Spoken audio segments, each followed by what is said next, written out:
todo o direito de limitar o acesso. Ó, eu vou limitar o acesso a determinados tipos de site, eu vou limitar o acesso a determinadas, sim, sei lá, entradas aí, pedófilo, esse negócio, né? Zoofilia, esses negócios assim, infantil. Não pode. Fora isso, está liberado, beleza, estamos juntos. Mas eu olhar o que você está escrevendo no teu e-mail, jamais. Alguns empregadores agem com o estômago. Então, o empregador sabe, lá no tribunal a gente teve um caso do cachorrão. O cara mandava mensagem de e-mail para todas as mulheres que trabalhavam ali no departamento. Casada, solteira, viúva, desquitada, nova, velha, gorda, magra, todo mundo. E nesse ponto o cachorrão tinha uma coisa, ele era democrático. Ele mandava para todo mundo. Assim, um e-mail assim, corintiano, né? Um e-mail assim. Aí o empregador falou, ó, esse negócio aqui está tumultuando o meu ambiente de trabalho. Meio ambiente de trabalho é complicado, né? Porque sempre tem que ser, você tem que trabalhar em tese, muito em tese mesmo. Você tem que trabalhar num lugar legal, né? Você tem que trabalhar num lugar gostoso. Nem sempre a gente consegue ter esse lugar para trabalhar. Mas o ideal é que você sinta prazer de ir para o trabalho, que você se sinta bem. Aí o empregador verificou que aquilo lá estava causando um tumulto no ambiente de trabalho. O que ele fez? Ele quebrou o sigilo do e-mail, viu de todo mundo, percebeu quem era o cachorrão, pegou o cachorrão e demitiu o cachorrão. É cachorrão porque ele assinava cachorrão. Ah, desculpa aí, né? Eu não falei essa parte. Eu estou falando cachorrão. É que ele assinava cachorrão. Ele era o nome dele. Esse cara, ele é gozado porque ele entrou com uma ação contra o empregador. Olha só como tem gente que é batuta. Ele entrou com ação contra o empregador e ele disse o seguinte, olha, eu aprontei aí, fui mandado embora por justa causa e mereci. Só que ele violou a minha intimidade, quebrando o sigilo do meu e-mail. E eu quero uma indenização por dano moral. Cachorro era macho, viu, irmão? Aí ganhou na primeira instância, chegou na segunda instância, acabou que perdeu, mas podia ter ganhado, era questão de sorte. Dependendo de quem o processo dele cair, você acabava ganhando. Então, eu quero mostrar para vocês isso, né? Quer dizer, às vezes um erro não justifica o outro. Se o empregador tivesse tido o cuidado de procurar um advogado, talvez pedir uma autorização judicial para quebrar aqueles e-mails, tudo poderia ser resolvido de uma forma mais satisfatória. E, assim, caminhando já para o fim, porque, afinal de contas, o professor Davi falou que vocês têm outras coisas para fazer hoje à noite.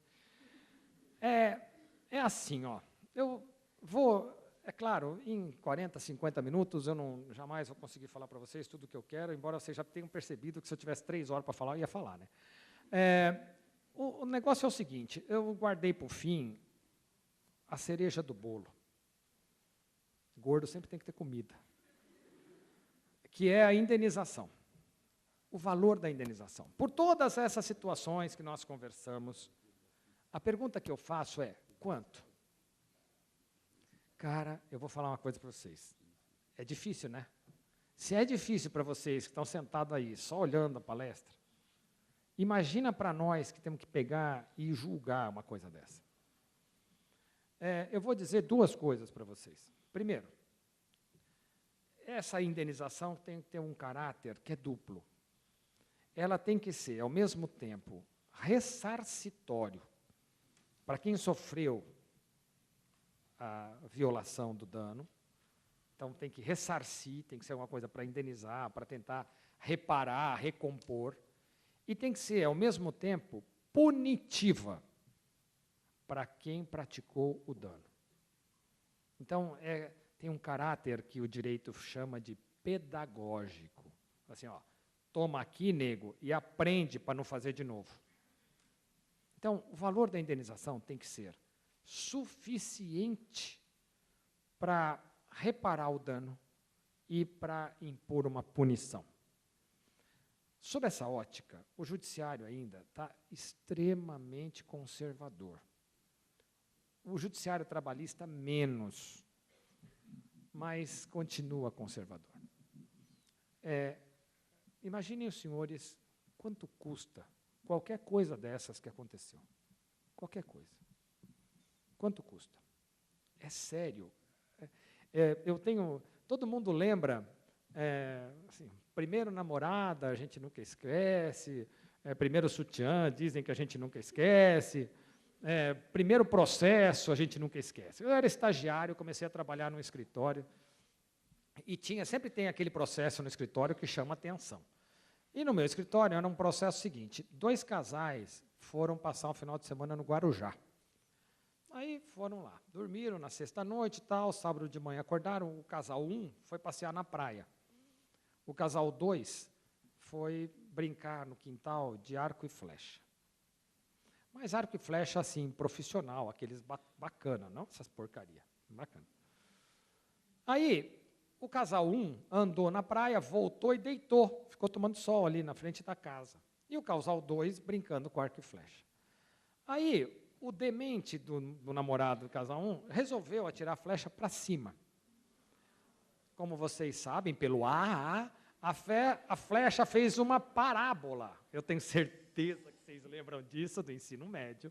Fez uma parábola e entrou no olho do marido do casal lá, do casal 1, que estava lá do outro lado. Não, filha, tem hora que é assim mesmo, é destino, não tem jeito.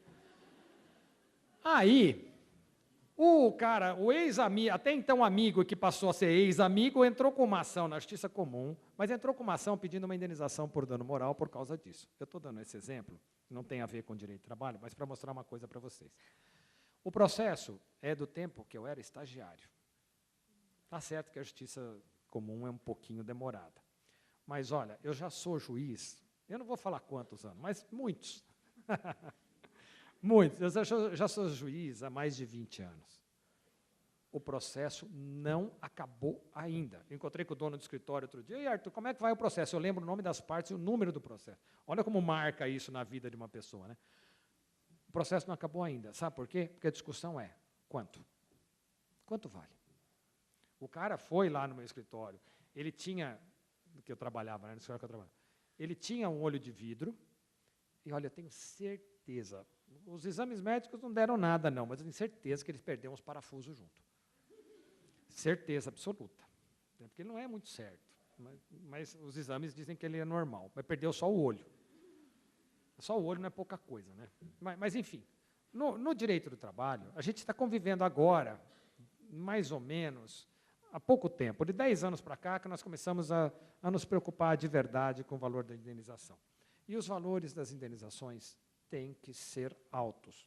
Eu defendo a tese de que uma indenização baixa é melhor não dar. A pessoa foi humilhada.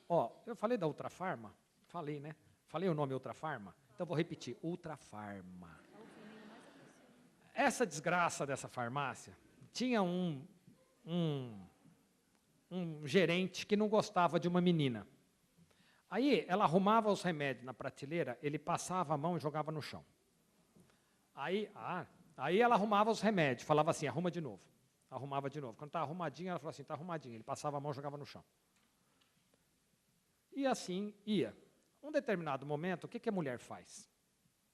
Chora. Aí ela começava a chorar.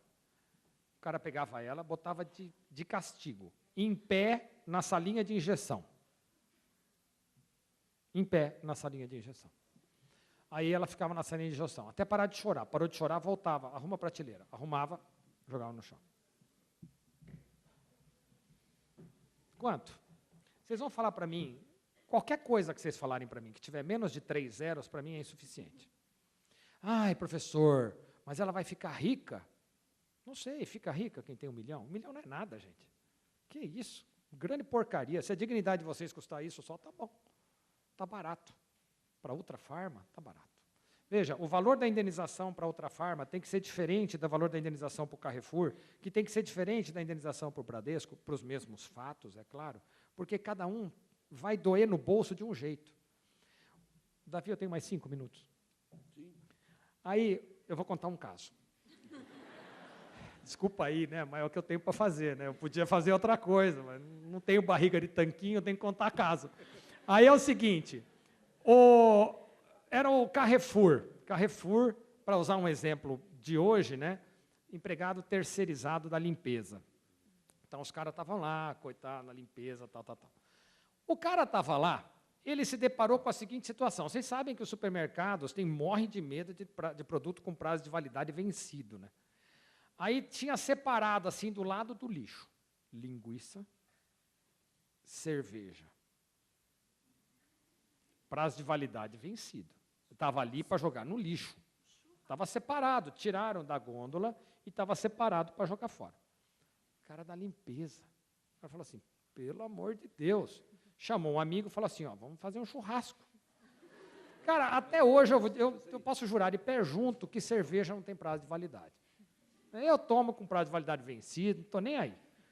Mas o que eles pensaram? Falaram, vamos comer esse negócio aqui. Bom, tá bom. Aí o cara ele pegou um cadete. Imagina o estado do cadete. Vocês lembram o que é o carro? Que esse carro que era esse cadete? Muitos de vocês não eram nem nascidos quando esse carro parou de fabricar. Davi lembra do cadete. Eu lembro. Eu lembro. Aerô não.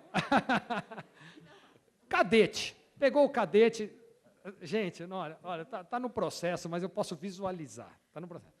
É aqueles cadetes que abre a porta de trás assim, que abre a porta inteira e que tem que apoiar um cabo de vassoura, porque a mola já foi, sabe aquele?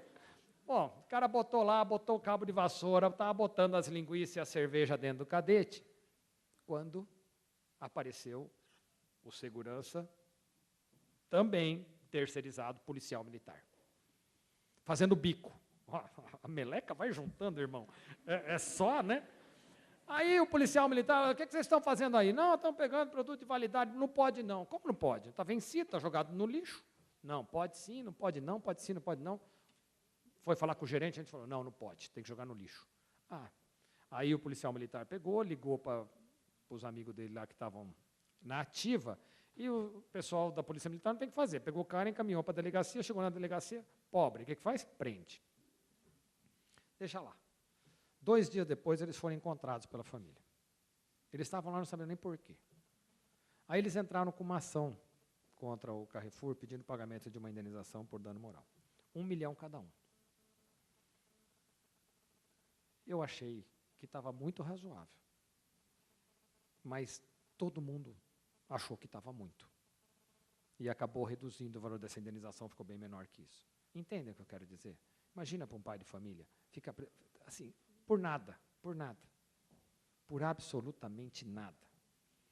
E eu vou terminar com um caso que era meu mesmo. Um cara no aeroporto de Congonhas, também com bica, também terceirizado, limpando ali na frente da Pizza Hut.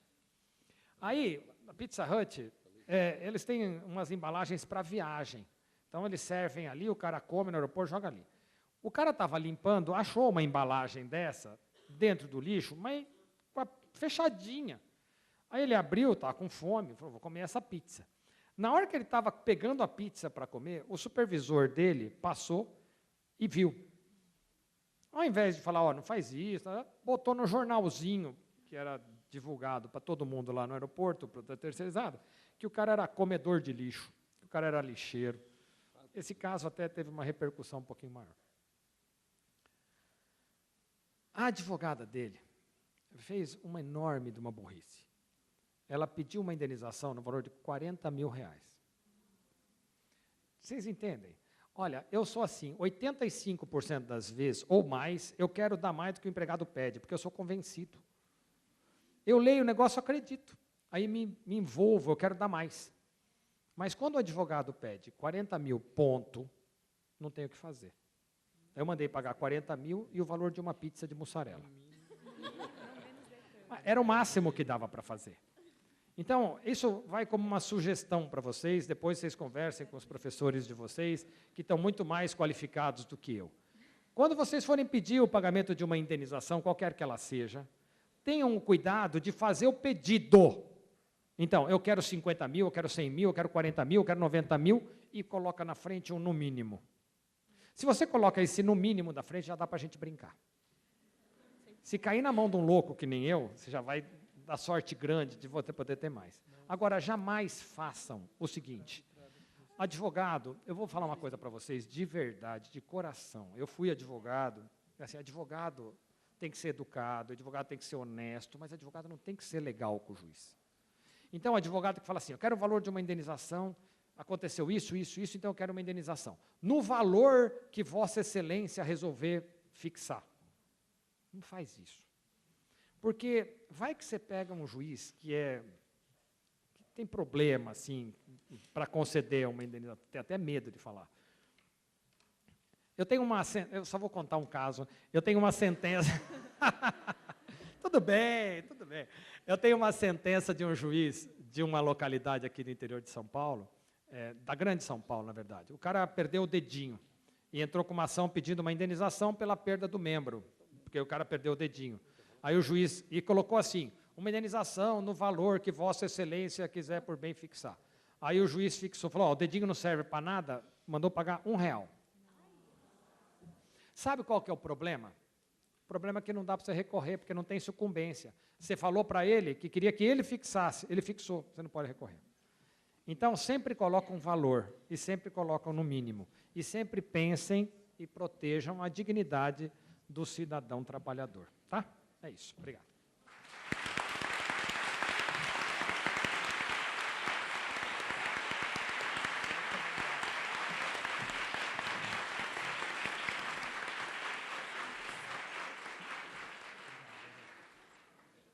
Brilhante, né? Chocante. Eu vou só contar uma coisinha para vocês, que ele não contou. Essa história da pizza ficou muito famosa lá no tribunal. Foi na sexta turma, não foi? Foi quando ele estava na sexta turma e aconteceu esse caso da pizza. Mas o comentário foi o seguinte, ele só conta metade da história. Realmente, o cara estava com fome, achou a pizza no lixo, foi chamado de rato de lixo e tal. E ele entrou, o limite da indenização era 40 mil, deu 40 mil e uma pizza. Só que ele não contou a história toda. O que comentava-se lá no tribunal é que a decisão do Dr. Paulo foi 40 mil e uma pizza por dia durante o período de 1 ano. Ai, que delícia! Era uma pizza por dia, porque ele estava passando fome, era uma pizza por dia. Diz que ao final desse um ano, esse trabalhador queria entrar com ação contra o Dr. Paulo porque engordou a família inteira. Estava todo mundo com sobrepeso. Comentário que saiu na época. Mas esse caso é famoso. Esse caso saiu na imprensa, gente. Esse caso saiu na imprensa. Muito bom. Eu vou passar aqui a palavra rapidamente, professora Erotilde. Se quiser pontuar, fazer algumas observações, professor Paulo Duarte, você vai anotando Olha, depois. a primeira final. observação é que ele foi meu professor na pós-graduação. Então, assim, não era o máximo ter aula com ele. Vocês não conseguem perceber como era maravilhoso? E, na verdade, assim, eu tenho muitas dúvidas com relação a dano moral, até porque ele não vem sozinho. Quando ele vem junto com danos patrimoniais, existenciais e outros danos.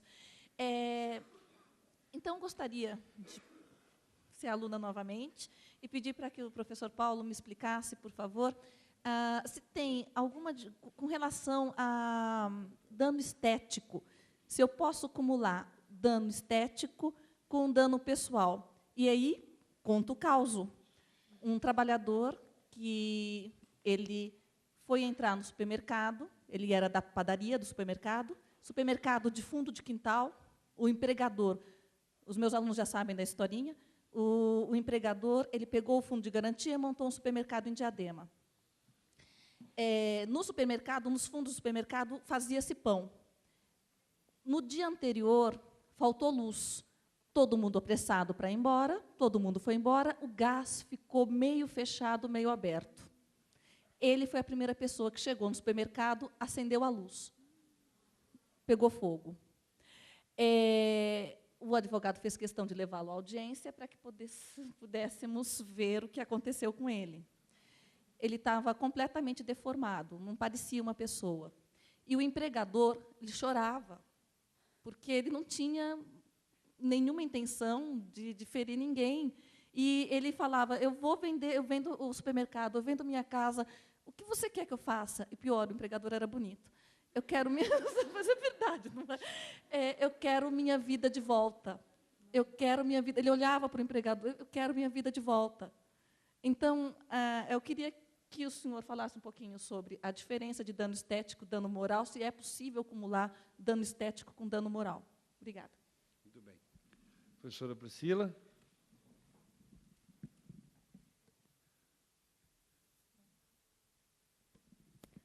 Gostaria apenas de parabenizar a brilhante, esclarecedora e divertidíssima palestra, né, proferida pelo professor Paulo, prazer em conhecê-lo.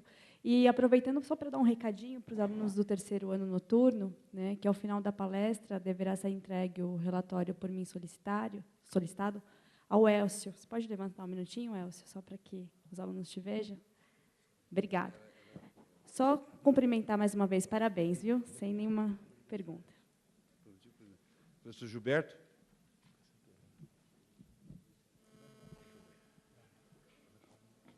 Eu gostaria de salientar também a minha alegria em poder mais uma vez ouvir o professor Paulo. Eu tive a felicidade do primeiro semestre do ano passado cursar um crédito com Vossa Excelência na USP. Foi uma grande honra. E muito feliz também pela oportunidade dos nossos alunos conhecerem pessoalmente o professor, cujo texto nós estamos utilizando como base. Nós temos um grupo de pesquisa de iniciação científica, professor, e o tema é Direito da Personalidade e Direito do Trabalho. E a obra base é a obra de Vossa Excelência para estudo. Então, é muito interessante essa oportunidade que o professor Davi proporcionou e a faculdade aos nossos alunos de conhecerem os autores dos textos que nós estamos estudando. Então, apenas pontuar isso, salientar a minha satisfação. Muito obrigado mais uma vez, professor. Bom, Jorge, quer falar, Jorge? Eu queria também agradecer pela oportunidade que a Faculdade de Direito São Bernardo do Campo me propiciou essa tarde, de ouvi-lo novamente, sempre muito descontraída, mas com conteúdo riquíssimo. Eu me recordo também com muita nostalgia do tempo que fui seu aluno na Faculdade de Direito, na pós-graduação, e eu me lembro que eu me divertia muito como eu me diverti essa tarde, que além de aprender bastante, eu sempre me diverti muito e fico imensamente agradecido ao Gilberto e ao professor Davi por terem me formulado esse convite e a possibilidade de ouvi-lo novamente. Foi muito bom, uma tarde muito prazerosa. Muito bem. Eu quero dizer só o seguinte, olha, eu não vou fazer pergunta também, mas eu sou mais privilegiado do que eles, que foram alunos do professor Paulo Eduardo e sentem saudade do tempo, né? Eu sou um aluno permanente, que estou com ele lá no tribunal e aprendo todo dia com ele, então eu sou mais privilegiado, viu, Paulo? Eu deixo a palavra para você responder a pergunta do professor Erotilde, depois eu faço o fechamento. Tá. Eu não vou cansá-los demais, eu prometo ser breve, mas vocês veem, dá para vocês terem uma ideia do negócio, né? Ah, professor, foi seu aluno, que bom, foi seu aluno. O professor bom, gente, é o que já foi.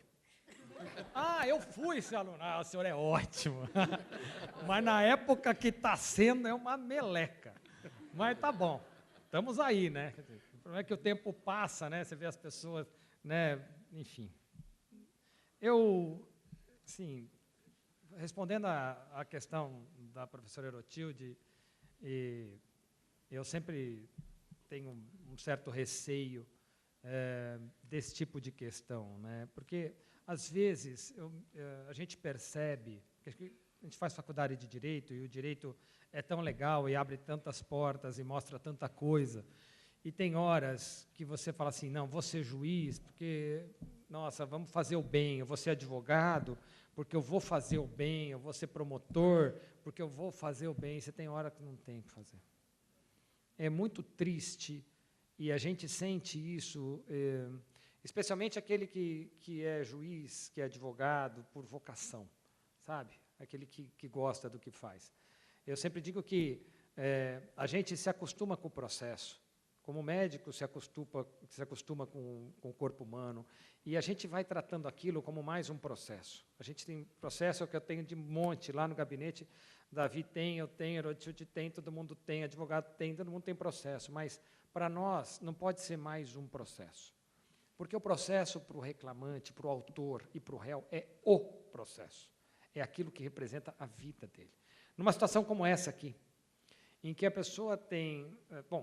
respondendo inicialmente, né, por isso que eu acho que dano moral não é suficiente, porque o cara que tem um dano estético é um dano da personalidade, é um dano à pessoa, é um dano à pessoa, à integridade física da pessoa, mas não é um dano moral, porque, então, talvez a nomenclatura dano pessoal responda melhor isso.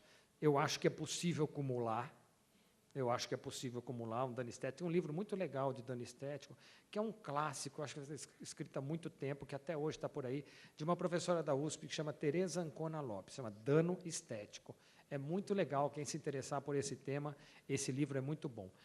Agora, é triste, porque o cara pede uma coisa que você não pode dar, que é a vida dele de volta. Então, que dinheiro que pagaria? É o que eu falo para vocês, né? Depois a gente pode conversar uma outra hora sobre assédio moral, sobre essas questões que inoportunam o empregado, causam síndrome de pânico, trazem problema, separação na família, briga com mãe, briga com pai, tudo causado pelo trabalho. E essa questão desse tipo de dano, professor Erotilde, sim, pode ser acumulado, mas é triste você ver que o direito, às vezes, não pode resolver. Primeiro, porque quem vai pagar não tem condição de pagar. Então, não adianta você querer transformar o cara num empresário multi, porque ele não é. Que nem uma vez eu peguei um processo, era uma moça que morava na Coab, e ela deixava o filho dela, quando ela ia trabalhar, com a vizinha, que era tão coitada quanto ela. E aí a vizinha entrou com uma ação contra ela, pedindo reconhecimento da relação de emprego. Então, era assim, eu tinha 2 pessoas do lado da mesa, que se eu somasse o salário das 2, não dava 1 salário mínimo. Então, como é que você pode condenar? Então, o juiz tem que ter essa sensibilidade, de perceber até onde que ele pode ir, e de perceber até o que ele pode fazer. Como ele pode agir? Talvez, não sei, o pagamento de um acompanhamento psicológico para esse empregado valha mais do que o dinheiro para tentar fazer alguma coisa esteticamente, por mais que a medicina ajude. E aí vai ter que procurar outras soluções.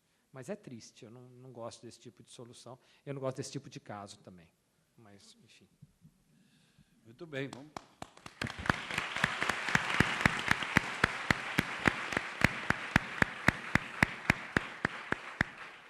Eu quero, antes de encerrar, fazer aqui o sorteio, eu quero falar só uma coisinha.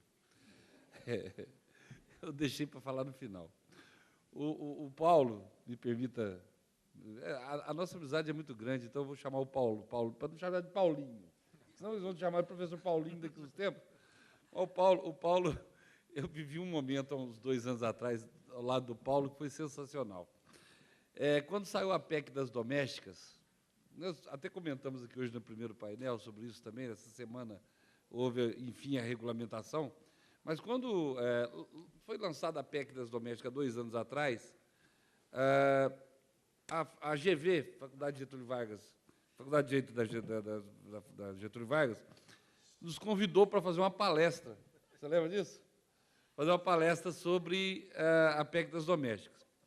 E era uma mesa, vocês conhecem a GV, gente, é uma faculdade de um viés mais empresarial, vamos dizer assim, né? Lá prepara alunos para ser empresários um dia, né? Para trabalhar na advocacia empresarial.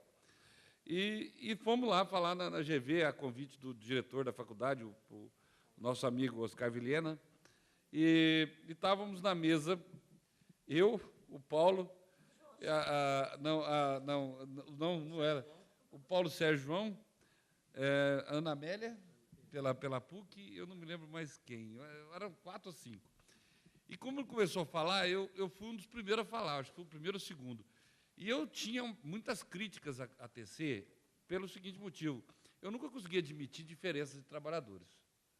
Né? Eu achava horrível isso. Nós temos trabalhadores de primeira categoria e segunda categoria. Essa questão da terceirização está aí em evidência, não justifica ter diferenciação. E não justificava, para mim, ter diferenciação entre a trabalhador doméstico e os demais. É claro, a capacidade do empregador doméstico é diferente, né? Ele não visa lucro, tem algumas considerações a ser levadas, mas a doméstica tem que ter todos os direitos que tem qualquer trabalhador. Né? É uma questão de igualdade de acordo com o princípio da dignidade da pessoa humana. E eu estava convicto que, com a PEC, né, a doméstica passaria a ter todos os direitos, inclusive, quer dizer, a CLT ia ser aplicada integralmente para ela. Aquele artigo que fala que não aplica estaria revogado. Mas eu fiquei com medo de falar aquilo. Né? Aí eu falei meio timidamente, assim, meio que assim, olha, me parece que agora a coisa mudou, não pode ter mais diferença de direitos mais, né? A CLT vai começar a ser aplicada para a doméstica. Falei pisando em ovos, porque eu sabia que vinha, eu vou apanhar para burro aqui, né? Aí veio os outros falaram, quando veio o Paulo baixou o cacete, pá! É tudo igual, tá? Aí eu me senti aliviado e falei assim, bom, eu não apanho sozinho, ou pelo menos vou apanhar em primeiro lugar, quem vai apanhar é ele, né? Mas no final saímos todos salvos, né? E o Paulo tem esse viés, é porque, além de um educador, é uma pessoa que se preocupa muito com direito. Ele tem esse lado social, essa preocupação dele, e isso faz dele não só um jurista respeitabilíssimo no Brasil, como um professor, um dos professores mais requisitados aí para dar aulas, para fazer palestras, porque a pessoa que conhece o assunto, e como um magistrado também. Um magistrado justo, um magistrado que procura aplicar o direito da forma mais adequada possível, conforme ele acabou de confessar aqui, no caso lá da Coab, né, da mulher que pede o vínculo de emprego contra a outra, coitada, que deixava o filho para... Como é que se depara com a situação dessa? Nós precisamos de muitos juízes, muitos profissionais do direito, como você, Paulo, né? Porque a garantia da gente ter um país mais justo é com pessoas da sua qualidade, da qualidade do Bolsinha. Então, eu agradeço muito a presença de vocês, tenho certeza que os alunos aprenderam e gostaram muito de conviver esses momentos aqui hoje à tarde. Tá bom?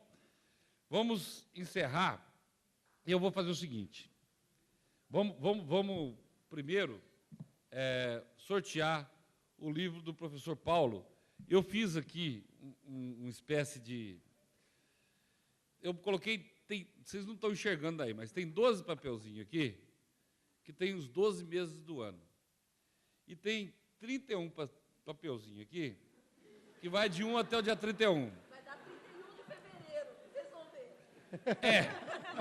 É evidente que isso não vai ser possível. Pode acontecer. Nós vamos tirar um mês primeiro. Quem faz aniversário naquele mês continua concorrendo. E aí nós vamos para o dia. Então, nós vamos ter que esperar a manifestação, inclusive, porque nós temos 2 auditórios. Tem que esperar um pouquinho para ver se vem a manifestação. Entra alguém correndo ali na porta. Eu ganhei! Bingo, bingo! Então, vamos. Tá? Professor Gilberto, por favor, tire o mês do aniversário. Vamos ver que mês que vai ser. Vamos lá. Mês de outubro. Então, quem está no mês de outubro está concorrendo, hein? Certo? Ó, se tiverem dois sorteados, cada um já leva um livro, pronto, resolveu. Porque é muita sorte, né? Vamos ver quem faz aniversário, que dia de outubro. Agora o professor Paulo vai tirar o dia.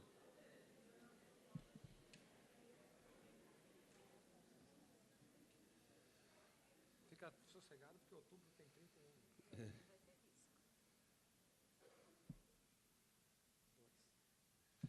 Dia 2. Dia 2 de outubro.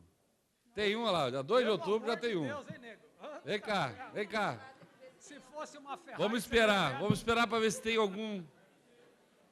Se não tiver outro, eu vou fazer outro sorteio do segundo livro. 2 de outubro. Claro, claro.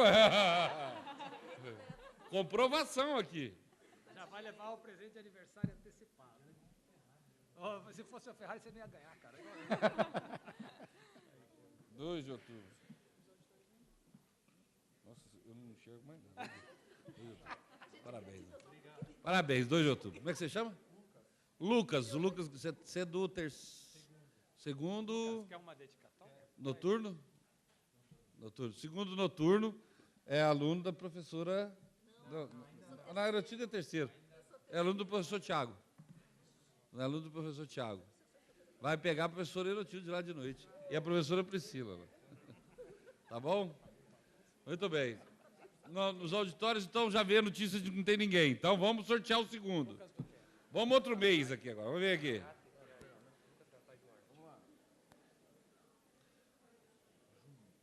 Mês de junho. Mês de junho. Professor Bolsinhas, tira o dia aqui.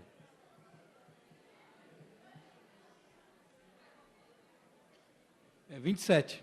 27 de junho. Se não tiver ninguém, vamos esperar um pouquinho. Se não tiver ninguém 27 de junho, a gente não, o mês já está escolhido, é junho. A gente pega outro dia do mês de junho. Não se manifestaram nos auditórios. Então vamos para outro dia do mês de junho.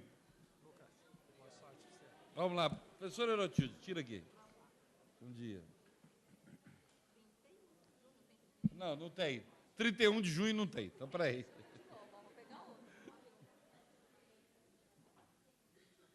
Ô, louco, pegou 30. 30 de junho. Opa. 30 de junho. Ninguém faz aniversário 30 de junho? O auditório, nada, né?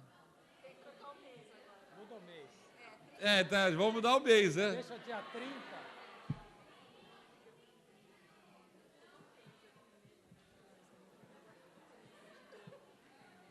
Qual? Vamos ver. Vou tirar mais um dia. Mais um dia. Se não der, esse um dia a gente muda para o mês. A gente muda o mês. Não, já voltou os dias. Não, tá aqui, ó. 13 de junho. 13 de junho, achou. 13 de junho. 13 de junho. Muito bem. Só para encerrando aqui, gente, quero entregar, querida, como é que você chama? Fabiana, da pós-processo civil. Processo civil, que agora que vem é para o processo do trabalho, né? E para o direito do trabalho. Muito bem, parabéns. Gente, eu vou entregar aqui, vou pedir à professora Herotilde, entregar o certificado, né, às mãos do professor Paulo Eduardo, agradecendo mais uma vez a presença. Quero agradecer a presença de todos vocês. Um abraço nas mães, todas as mães de vocês, as que são mães aqui, parabéns pelo dia de amanhã, né? Semana que vem estamos aí na faculdade de novo, temos mais alguns eventos.